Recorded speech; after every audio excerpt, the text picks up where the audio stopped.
ceux qui sont dans le reste du monde, qui envoient de l'argent à leurs parents dans la zone franc CFA, il faut convertir en CFA.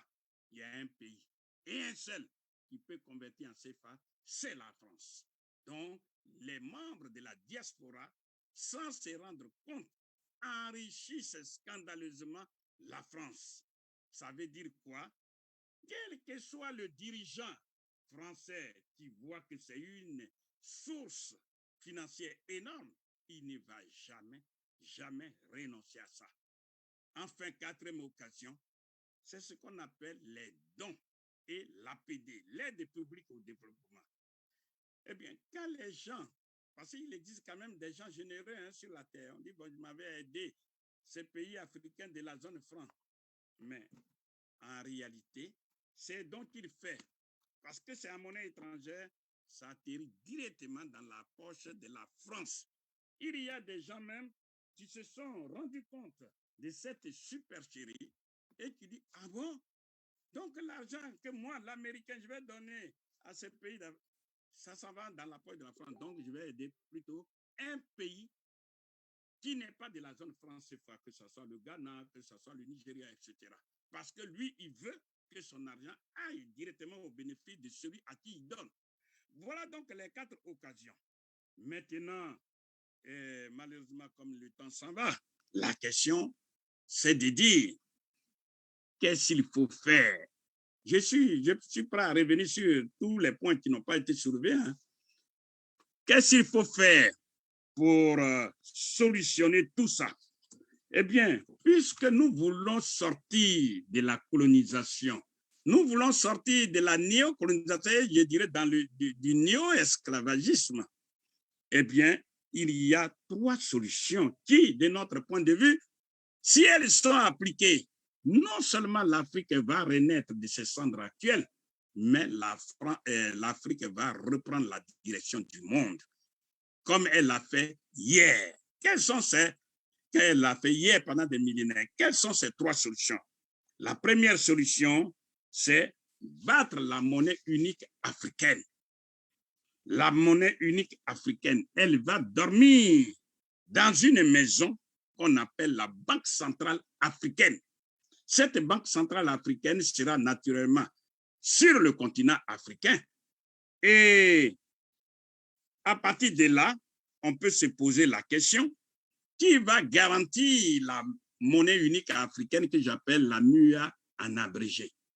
Eh bien, la MUA sera garantie, et écoutez-moi très bien, par la valeur synthétique des matières premières stratégiques que détient l'Afrique. L'or, le diamant, le cobalt, on a toutes les richesses du monde. On peut garantir notre monnaie. Et c'est l'Afrique qui aurait la meilleure monnaie du monde. Parce que ce soit le dollar, que ce soit l'euro, tout ça c'est assis sur du vent. Rien du tout. Ils n'ont pas toutes ces richesses réelles pour garantir leur monnaie. Donc nous pouvons faire le contraire. Mais encore faudrait-il avoir l'audace.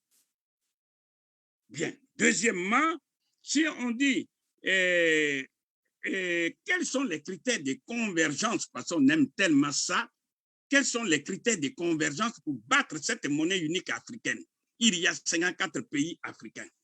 Nous disons, pour justement permettre à ces Africains de se réunir et prendre la décision de battre la monnaie, il faut une décision politique, comme ça a été fait avec le cas du dollar américain.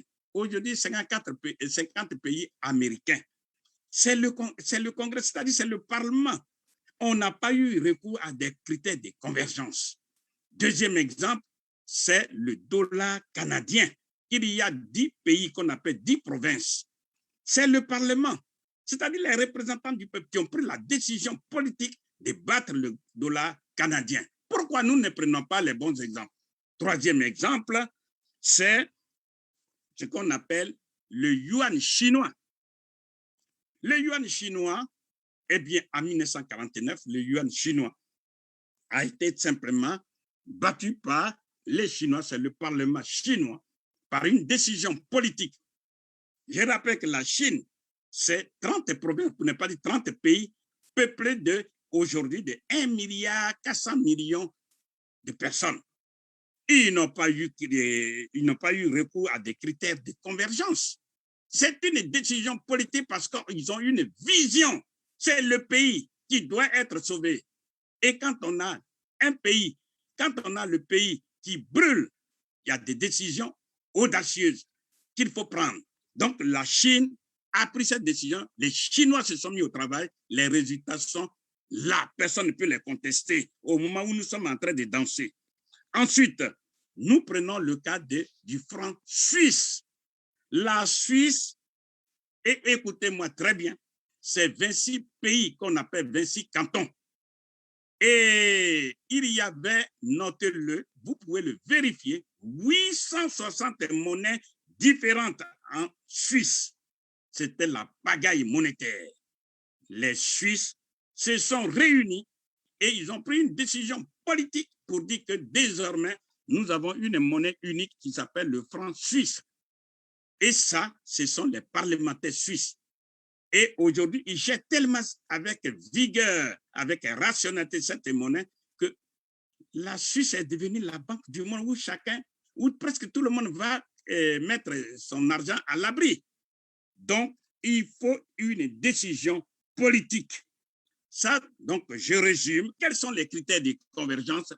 Le premier critère de convergence, c'est d'abord la décision politique pour dire que nous, 54 pays africains, nous qui sommes menacés chaque jour dans notre intégrité physique, eh bien, nous allons mutualiser nos efforts et nous battons monnaie. Ça, c'est le premier critère. Deuxième critère, c'est constitutionnaliser la transformation en Afrique de toutes les matières premières, agricoles, minières, minérales et énergétiques en des produits finis qui génèrent de la richesse qu'on appelle la valeur ajoutée, qui élimine la pauvreté. Ça, c'est le deuxième critère, c'est-à-dire tous ceux qui vont utiliser la MUA, la monnaie unique africaine, s'engagent dans leur propre constitution à n'exporter que, et c'est le troisième critère, que des produits finis. Donc, s'interdisent d'exporter les matières premières. Parce que si vous vendez les matières premières, sans vous rendre compte, vous êtes en train de vous appauvrir. Donc, voilà ce que j'appelle la monnaie, comment on appelle, le premier, la première solution, donc, c'est la monnaie unique africaine. La deuxième solution, c'est l'industrialisation. Pourquoi nos chefs d'État africains, ils ont tout ça. Toute la main-d'œuvre est là. Elle ne demande pas autre chose qu'à être utilisée rationnellement. Utiliser rationnellement, ça veut dire que utiliser la monnaie qui est la vôtre, payer tous ces gens, et puis ils vont construire le pays. C'est ce qu'on attend. Donc, c'est loger. C'est loger. Une fois on a construit des millions et des millions de logements, à l'intérieur de ces logements qui sont à nous, énergie solaire ou d'autres énergies nouvelles, mais en tout cas, l'énergie solaire, ce n'est plus une question technique, c'est une question de volonté politique. Le continent le plus ensoleillé au monde, c'est l'Afrique. Donc, on aurait l'énergie propre, inépuisable, et les Africains seraient heureux chez eux. Ensuite, une fois on a fait ça, il faut se soigner. Se soigner veut dire, non seulement, ça veut dire ceci, ouvrir les centres de soins primaires dans les villages, construire les dispensaires et les hôpitaux dans les villes et y affecter le personnel soignant. Mais la santé veut dire aussi asseoir la sécurité sociale pour que ceux qui vont se soigner vont être remboursés. Mais mieux, ça veut dire aussi faire des laboratoires pharmaceutiques. Voilà ce que c'est la santé. Et avoir la certitude que quand on est malade, on peut être soigné. C'est même une sécurité